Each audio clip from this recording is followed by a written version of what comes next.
జోగులాంబ గద్వాల జిల్లా ఐజ పట్టణ కేంద్రంలో విద్యార్థుల యొక్క పలు సమస్యలపై రాస్తారోకో చేయడం జరుగుతుంది. ముఖ్యంగా గత 3 సంవత్సరాల నుంచి స్కాలర్షిప్ లేక చాలా మంది విద్యార్థులు డ్రాప్ అవుతున్నారు.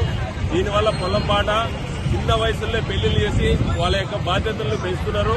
మా డిమాండ్ ఒకటే, గత 3 సంవత్సరాల నుంచి పెండింగ్ లో ఉన్నటువంటి స్కాలర్షిప్లు వెంటనే విడుదల చేయాలి.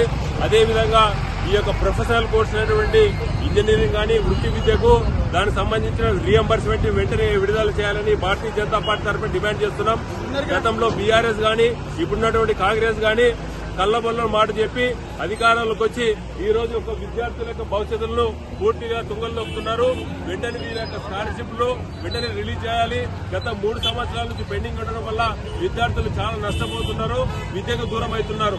వెంటనే వీళ్ళ యొక్క స్కాలర్షిప్లు వృత్తి విద్యకు సంబంధించినటువంటి దాని యొక్క ఫీజు రియంబర్స్మెంట్ వెంటనే రిలీజ్ చేయాలని భారతీయ జనతా పార్టీ తరఫున డిమాండ్ చేస్తున్నాం.